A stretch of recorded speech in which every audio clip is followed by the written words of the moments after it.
Hello, and thank you for joining us today for our webinar with Duda, how upcoming Google changes and COVID are affecting local websites in 2021. My name is Lizzie, and I'm a Senior Account Manager for Localogy, and I will be your host for today's event. A few housekeeping items before we begin. This webinar is being recorded and will be circulated to all attendees with the presentation within 24 hours of the broadcast. Questions will be answered during the Q&A session at the end. You can, however, ask questions at any time during the broadcast by using the question window in your control panel. Our speaker today is Christopher Carpy. Chris is a marketer and technologist who is the VP of Brand and Product Marketing at Duda. Prior to joining Duda, Chris was at GoDaddy for nearly 6 years and headed up their content marketing and community efforts globally. A veteran of both startups and the enterprise, Chris has a deep track record in developing marketing, customer community, and evangelist programs for brands such as Adobe, H&R Block, and Aruba Networks, while holding executive positions at Ant iView and Edelman Digital, and he was co-founder and CEO at Serato.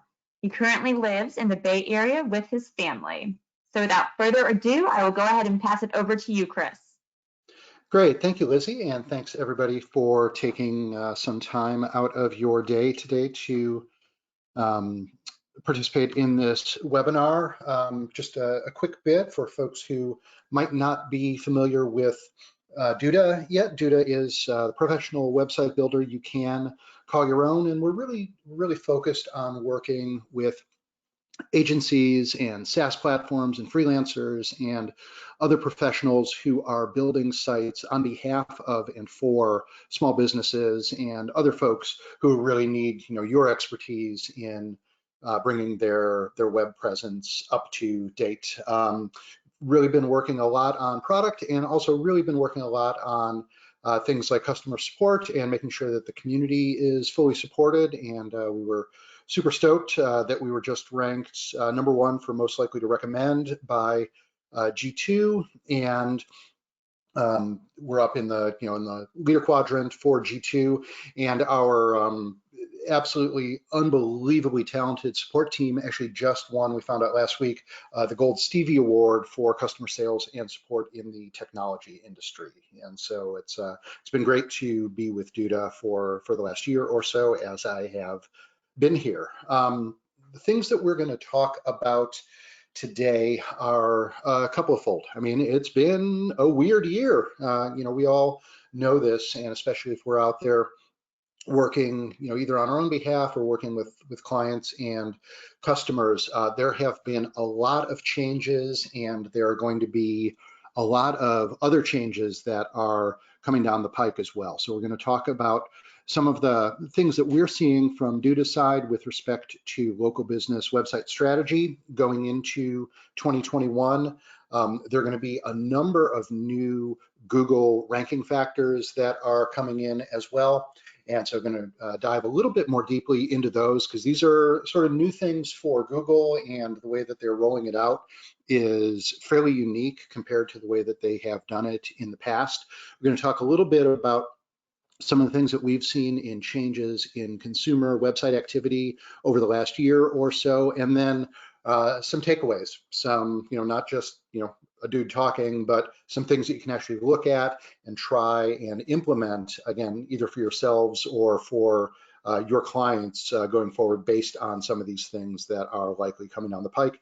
And of course, we are going to have time at the end for Q&A, and I can stick around as long as folks want to be chatting about things. So first thing is really, okay, so what is changing for local business websites, and what's changing from a strategy perspective as we go into 2021? So really, first and foremost, updates and communication with customers is key. So if you have a website or you're managing a website for someone else, customers are looking to the website and looking to all the resources to understand what is going on, what is happening with opening and closing and capabilities and protocols and all of those different types of things. And so one of the big things that has really come to the forefront over the last year and has really accelerated this, the trend's been going on for a couple of decades at this point, but really we compressed a decade into about a year last year in this movement from sort of brochureware websites up through interaction and transaction. So websites, the brochureware stuff, fine, but customers want to understand what is going on. They want the latest up-to-date news. And again, we'll look at a couple of examples on that. And they want to be able to actually do things and use this as an engagement and interaction channel as well, not just a place to find out information as a new a place where you just look as a reference type site. Need to have dynamic information, and so things need to be connected and set up in such a way that either the site owners themselves can change things dynamically and very quickly, or better yet, the site is actually connected up and the pages on the sites are dynamically generated and connected up to, it can be a database, but it can be things as simple as a Google Sheets or an Airtable, and dynamic information, dynamic imagery, all of those things are just flowing into the site. And the site actually becomes a living and breathing organism, as opposed to just a place that, okay, we did the site redesign 3 years ago, we're done. Those days are done, they are over, and we really need to be thinking about how does this become an engagement channel, an interaction channel, a way for customers to interact with the business in a way that helps them get to their goals. A big part of this also is, over the last year, it's really become clear that the processes and the interaction and the protocols of the business matter. So how are they doing things in this new strange environment that we're working through at various different speeds, especially in different parts of the world and different parts of the country in the US. Things are all moving at different speeds on a city by city, county by county, state by state basis. And so being able to make sure that the website is representing all of the latest and greatest up-to-date information, and how the business is surfacing its processes and how it is interacting with its customers, that really matter. And again, this isn't just a brochureware. It's not just a thing that is set it and forget it. It really needs to be part of an ongoing iterative process and an evolutionary process. And so really, kind of the key takeaway on the strategy here is thinking about, okay, how do we keep things up to date? How do we manage them over time? How do we change rapidly? How do we evolve as these new types of needs from the customer side, but also technical and sort of civic needs come in as well.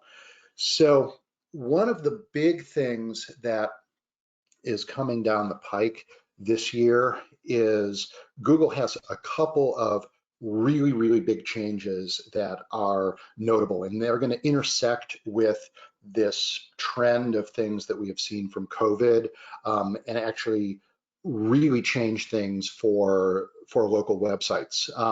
The biggest thing, and sort of take anything away from the time that we have together today, really thinking about the fact that Google is now really, putting a stake in the ground and saying user experience matters, and not just what's on the site, but how users interact with the site. That is a critical component of what is coming down the pike from Google in 2021. And there are two different aspects of this. One is coming up in the short term, one is coming up in the medium term. So in the short term, mobile first indexing is going to be officially a thing. We should have all been thinking about this since probably 2016 or so, but if a site is not mobile optimized, mobile friendly, and is not the thing that is being indexed by Google, Google probably isn't going to pay attention to it. So if you only have a site that is available on desktop, or you only have a site that is optimized for desktop, chances are you're going to see some badness in Google rankings and such as a result of that. That's coming up again over the next month or so.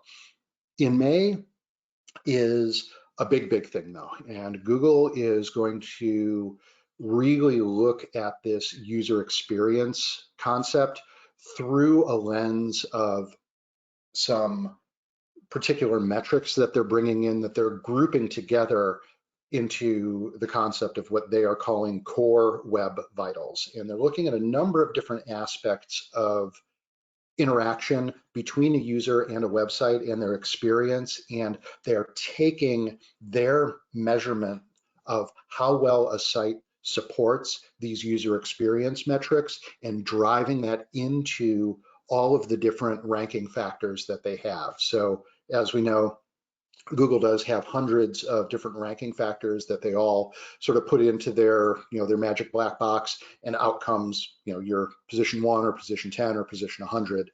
But these 3 new factors that are coming in under the rubric of core web vitals are going to be key.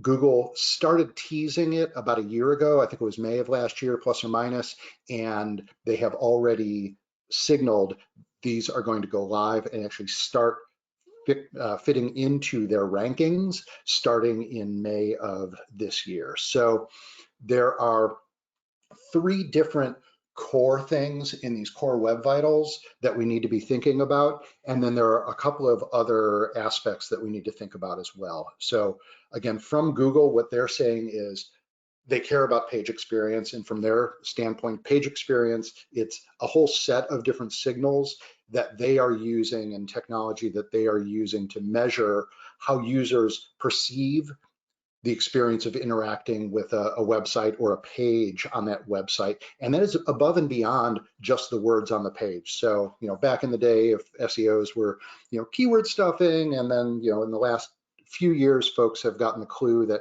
you actually have to have useful, relevant, detailed, authoritative content on the page. All of those things are still true. You have to have great stuff on there. And above and beyond that, the experience the user has in interacting with that content and getting to that content and being able to absorb and understand that content is something that Google is saying, yep, this stuff is important. And there are 3 different aspects in this rubric of core web vitals that they're looking at. And unfortunately, Google being Google, this stuff is absolutely alphabet soup. So I'm going to dive into that for a second, trying to stay away from the acronyms wherever possible. So the first thing that they have is a thing called LCP, or largest contentful paint. The second is FID, or first input delay, and then CLS is cumulative layout shift. And I'll go into details on each one of those 3, but one of those is really around how long does it take to get stuff onto the page so that users can see it and experience it.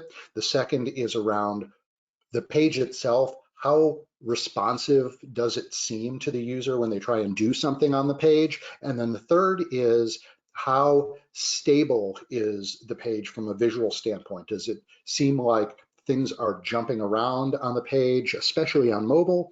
Or does the page seem to, when it renders, be what the user expects, and they don't have that annoying thing of they're about to go clicking on a button, and just as they're about to click the button, that the ad drops in above it and pushes the button down, and they click on the ad instead, because we all hate when that happens. And so we're trying to make sure that those types of things are managed as well.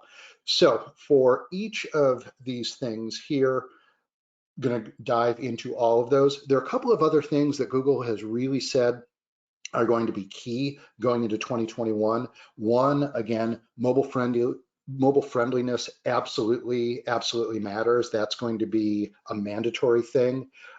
Sites, they should all be set up with SSL or TLS at this point, and should be able to be connected to securely over HTTPS with an SSL certificate.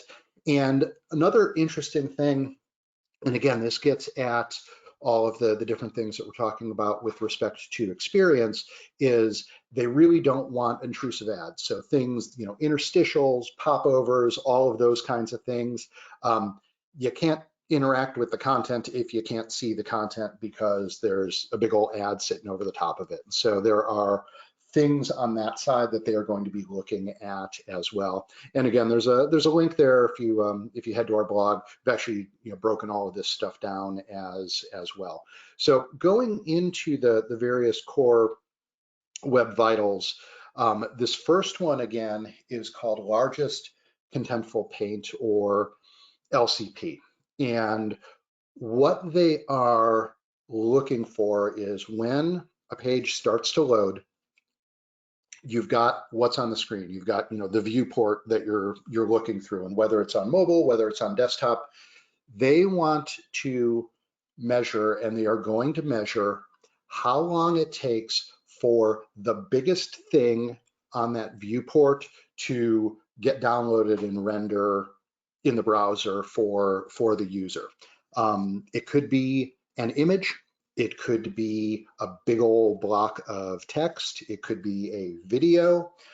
It could be a map that you're putting, in that initial viewport.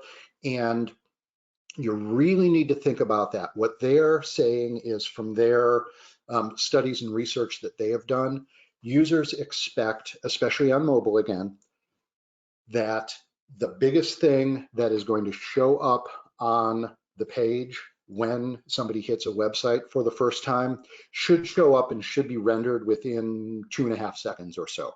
Between 2.5 seconds and instantaneously, Google is going to say that's good. If you're between 2.5 seconds and 4 seconds, they are going to rank this particular aspect of Core Web Vitals as kind of need improvement. And if it's over 4 seconds, then they're going to rank it as poor. And so you need to be thinking about making sure that whatever you're doing, you're on a fast server. You have optimized images really on a couple of different dimensions. One is compressing them either yourself before they're uploaded, or working with a infrastructure provider that does that sort of optimization already. Things like having a content delivery network, so these bigger visual assets are being served from somewhere that's geographically closer to where the person on the other end of the browser is trying to load up that screen. These are all things that need to be thought about and can help in tuning this. But again, the big thing to think about here is whatever that big thing is on the home page that is above the fold, that's going to be in the viewport, make sure that that thing is optimized so that it loads quickly, because this is one of the 3 big things that Google is going to be starting to look at this year, and is going to start factoring into how well and how highly they rank a site as one of their hundreds of signals that they are working towards. So this is sort of one of 3 of those core web vitals. Second is a thing called first input delay, and this is when you click on the screen or touch on a mobile device, how quickly does the page respond or seem to respond to that input event. And 100 milliseconds, so 1/10 of 1 second, is what Google says, yep, that's good. So if you've got big, slow scripts that are running, or you're making all sorts of calls, or other things are happening that is going to make the page feel laggy, those are things that are going to drive down that page's score based on FID, or first input delay. And so it's, again, pushing things, all sorts of scripts and stuff. You want to push those to the bottom of the page. You want to, again, really look at any external calls that you're doing to everything from Google Analytics to ad networks to Facebook pixels, any of those types of things can potentially make the page feel laggy when somebody interacts with it. And so this is one of the areas that definitely want to start tuning on as well. And then the third of the three from the Core Web Vitals side is this concept of cumulative layout shift, or CLS. And what they're trying to measure here really is what they're calling visual stability. And again, this is the place where the page doesn't want to seem like it's jumping around when it's being loaded. So you don't want buttons moving around. You don't want ads sliding in and pushing things down. You don't want a lazy loaded image to push other stuff out of the way when it finally comes in. And there is, a little bit of art and a lot of bit of science that needs to happen on the back end when the page starts to get rendered, that things are sort of framed in position where they need to be. And then the content in those blocks can get filled in over time, but Google wants buttons to stay where the buttons should stay, and wants the images to stay where the images should stay. And any of that sort of sliding around or moving around of content blocks is going to have a detrimental effect on this CLS ranking. So these are three of the big things that they're going to be looking at, that you really need to start thinking about going into 2021, because in mid-May, or in May, they haven't said exactly where in the month, but in May, they have said this kind of stuff is going to start factoring into the rankings. And so if you haven't started to think about these types of things, or you're not working with a provider that is doing this thinking on the back end and managing a lot of the stuff at the infrastructure level, then you need to definitely start to consider that as well. I'm going to switch gears a little bit. So we've got societal things that have been happening and are going to keep happening. We've got technical things that have happened and are going to be coming down the pike very, very rapidly. We've now got also the side of things of how are people changing their behavior when they're interacting with local sites as a result of COVID-19, and probably a lot of the stuff is going to stick going forward as well. So, there have been all of these changes that we've seen. Pretty sure folks would not have predicted a year ago that we're going to have runs on toilet paper and propane heaters, because the way people are interacting with their lives and doing things when going out to businesses are completely changing, if they're going out at all. And so there have been these massive sort of structural changes that have come in that have flowed down into how local sites need to be thinking about these things. The first is absolutely, and this gets to the dynamic point that we were talking about earlier, customers expect, visitors expect absolutely up to the minute updates on websites. So it's open and closed status. If it is a place that has the ability for people to hang out for a while, whether it's a restaurant or other similar type of venue, again, at a location by location, state by state, county by county level, knowing the indoor and outdoor availability, or things like wait times, those are all things that people are expecting to be available and want to be able to know. And sites that support these kinds of things correctly and in a timely manner are going to be the types of things that they really, really, really want to be able to see on their websites. Other things like protocols as well. So what is a site's protocol for occupancy percentage, disinfection, protocols and such, masking rules? Those are all things that folks want to be able to just look on the website and see what those things are. We had one customer that had a indoor sand volleyball venue that they had set up, and they had details on there of what their protocols were, how many people could be inside, what routes people would take in the building, going from the door to their court.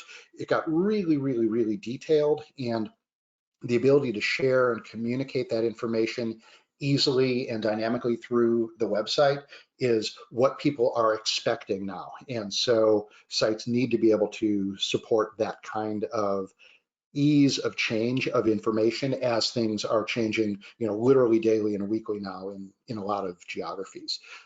For anything that has a physical component as well as a digital component, being able to communicate and support different types of fulfillment as well is a super critical thing. So if it is a physical type of thing, then being able to support and state what are different delivery options? Is curbside pickup available? Can we, track things that are happening? If a thing that was in person is now digital, how do I get access to that thing through, a Zoom window or those types of things? All of those different types of choices, again, should be represented in the website and need to be represented, and people need to evolve their web presence in such a way to support all of these different types of capabilities, because that's what customers expect now.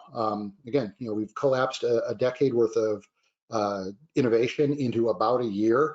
And so we're really seeing, some companies positively break away from the pack as a result of their ability to dynamically adapt and implement these changes, and other ones that just have not. The other really interesting thing, and again, crashing a bunch of these different things together, is the fact that there are a whole bunch of new direct from Google options that are available from the search engine results page, and I'll talk through those in a minute as well.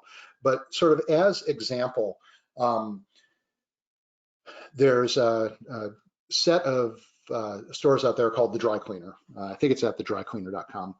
And they have done a really good job of being able to state what are their protocols. So if you go to their main site, they've got a pop-up, okay, notice, due to the Ontario lockdown, here's what the new store hours are.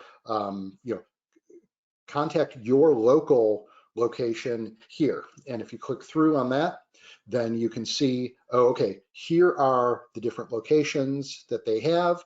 You can actually dig in on any one of those. And it's like, oh, here's the one that is in Hamilton. Here is their set of details, and can actually dive down into the hours at that particular store. And so this is one of those things that really is important for these kinds of multi-location types of chains and such, but also even a single local instance needs to be able to have all of this kind of information absolutely available as well.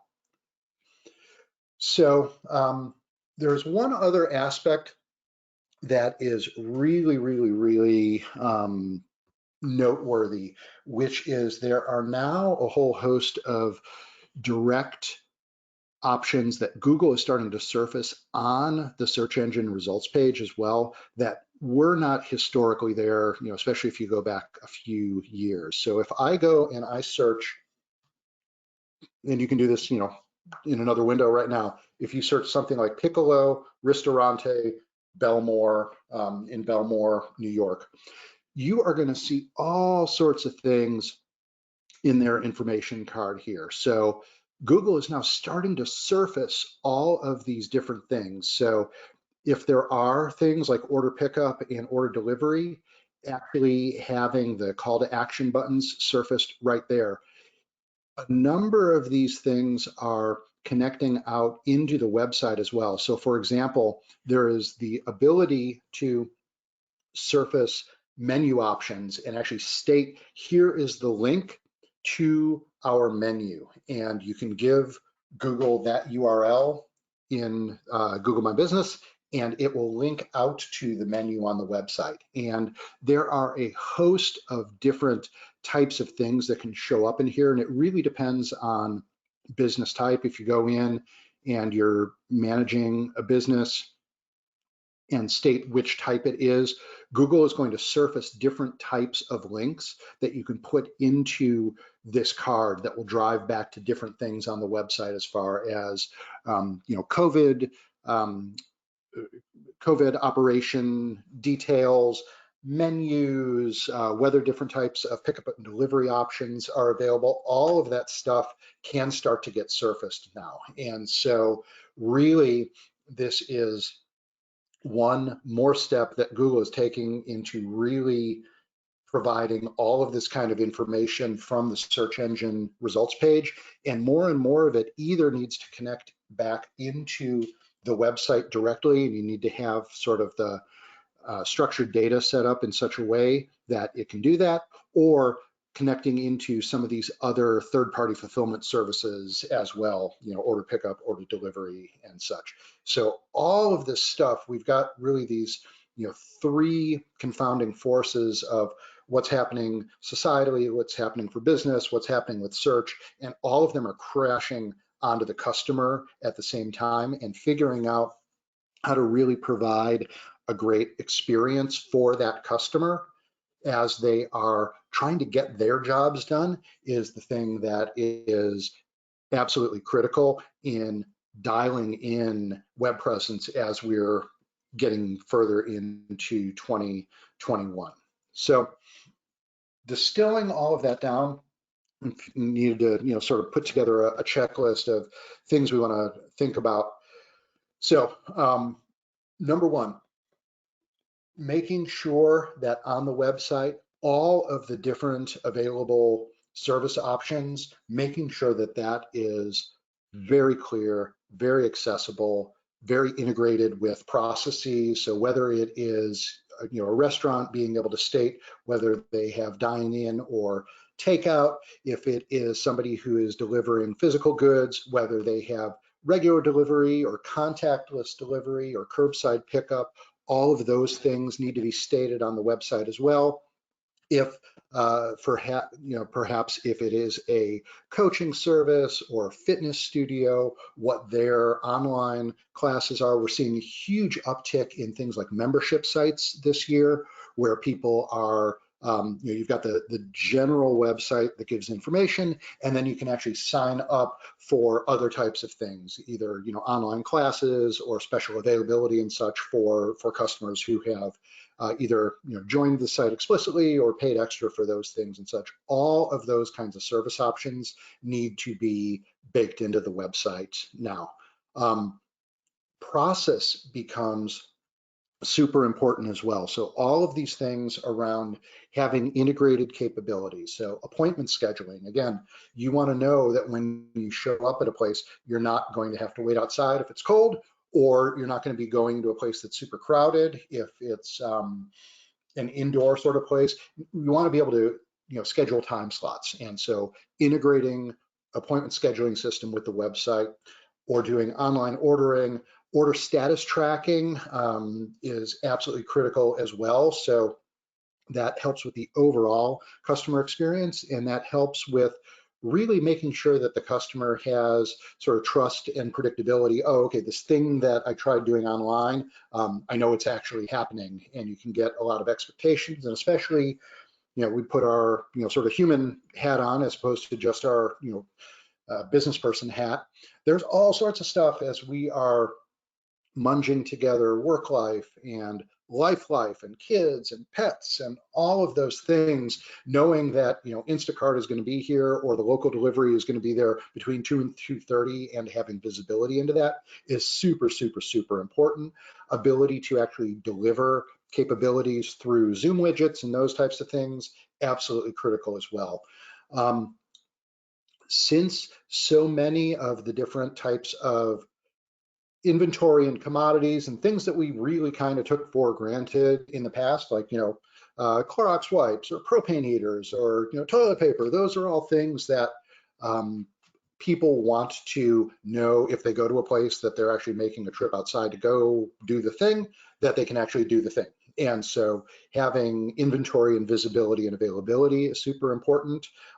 What the various protocols are is, again, another dynamic thing that's changing day to day, week to week in different geographies. And so being able to update that in real time. And then it seems like a basic thing, but it's kind of really important. Business hours, stuff is changing, during the week, during the weekends, locations, all of those things are changing. And so for the rest of this year and probably going forward, because people seem to expect it now, being able to have all of this stuff easily and dynamically updated is absolutely critical. So if we look at what are sort of the key takeaways of all of these different types of things. So number one, really thinking about that move from brochureware to dynamic and information oriented engagement through the website, and again up through being able to actually fulfill things and tie with business processes, and being able to do that flexibly and quickly and make those changes, hopefully without having to get a coder involved. Those are critically important.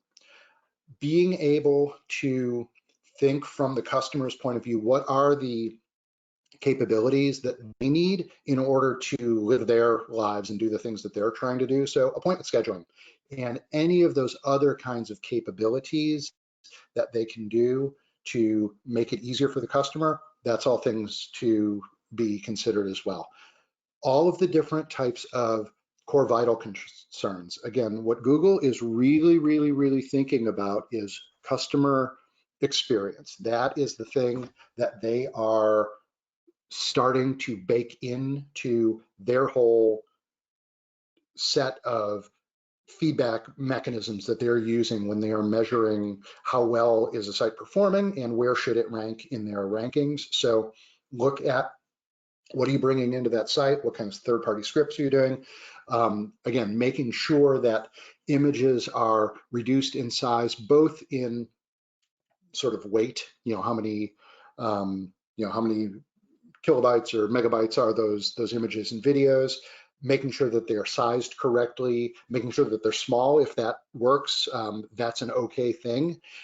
Being able to make sure that all of the stuff that's on the website is actually getting to the customer's browser, so working with a reliable provider that handles all of those kind of hosting and CDN types of things.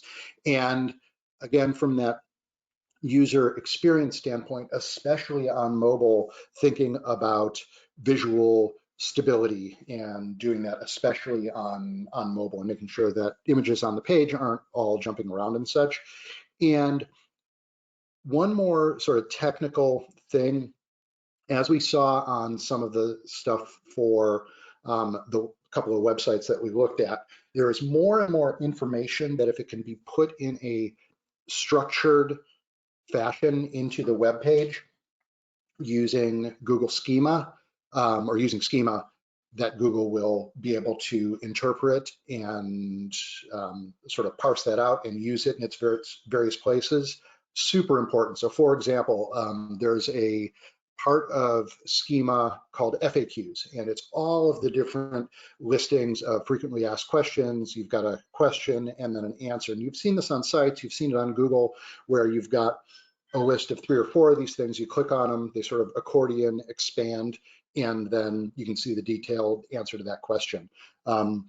We actually just dropped a thing yesterday or earlier this week where if you have an FAQ on your site, it's literally a toggle switch. Do I want to generate the schema for this? Yes. And you slide the little toggle switch over, and now Google has a machine readable version of all of that FAQ schema that can then get pulled into all of the different analyses that they're doing. So we see that for FAQs, we see it for business information. Any place you can make it easier for Google's robots to parse things, do that. And again, that is a balance, and it is not a substitute for actually providing the right information, the right kind of content, useful content that actually helps site visitors get their job done. That's always, always number one. and it's sort of a yes and thing. You need to have great content, and the more things that you can do to include this sort of structured information around it to make it really easy for Google to do all of its parsing and slicing and dicing on that, the better. So with that, that's sort of the main set of things. Do want to open it up for Q&A at this point. Perfect. Let me pull some of these up. Okay. So the first question I have is, how is Core Web Vitals different than other updates that Google has done in the past? Sure. So there are a couple of different aspects to that. The first is, this is really one of the first times that Google has signposted things quite so notably as they have been rolling things out. So, in the past, typically what they would do is they would talk about, what they're doing, kind of when they do it. And what they are doing this time is, instead, they have gone through and said a year in advance, this thing's going to be important. You might want to pay attention to this, and you might want to actually start doing these things. So that's hugely different. There are some different things as well, and we're going to be, we've got some of the stuff on our site right now, but we're going to be putting out more information in the coming months of, what is really the difference between Core Web Vitals and Lighthouse and PageSpeed Insights and web.dev and all the different tools that are out there. And they're all looking at different things. Some things are looking at what they call lab data, where they are measuring sites sort of in a simulated environment.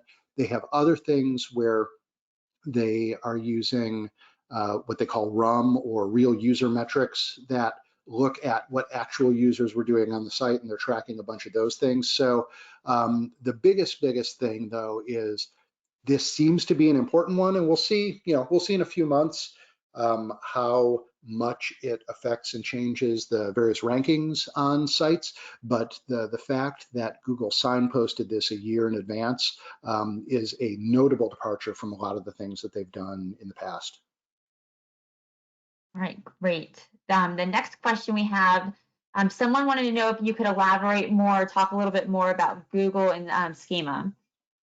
Sure. So, this is really an interesting area, and it sort of bridges that bit from what is being seen by users and what's being seen on the search engine results pages, and what needs to be done technically to get that stuff out there. So there are a number of different aspects to schema, and if you go to, I think it's schema.org, it explains all the different ways you can set up structured data for websites, and a lot of this stuff sort of sits one layer down in the code of the page, and whether that stuff is being created and then pasted in to the appropriate sections of the web page code by developer, or if you've got a platform that's managing some of that stuff automatically for you, it is a way of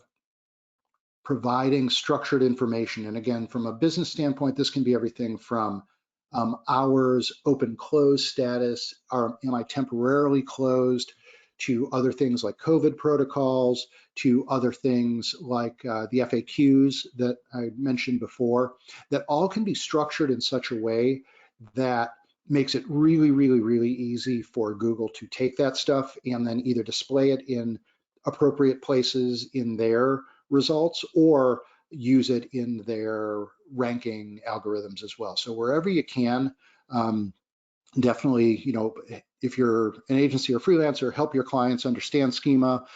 If you're a website owner, then understand this stuff, or at least understand that I should be asking the question of folks about this as well. That can then pull that structured information into the site and into the pages in such a way that, down to a location level, all the right stuff is being shown. Okay, great. And we'll do one more. The last one I have is, how do we check these things for our website? I guess that's kind of general, but Sure. So there are a number of tools that Google is putting out there. So if you go to web.dev, you can actually put a URL in there and get some analysis of that. If you're using the Chrome browser in the in sort of the developer tools section of that, you can run some analyses as well. And so there are a host of different tools out there, some provided by Google. We're starting to actually even see some of the various SEO tools start to implement and integrate these kinds of Core Web Vitals reports as well.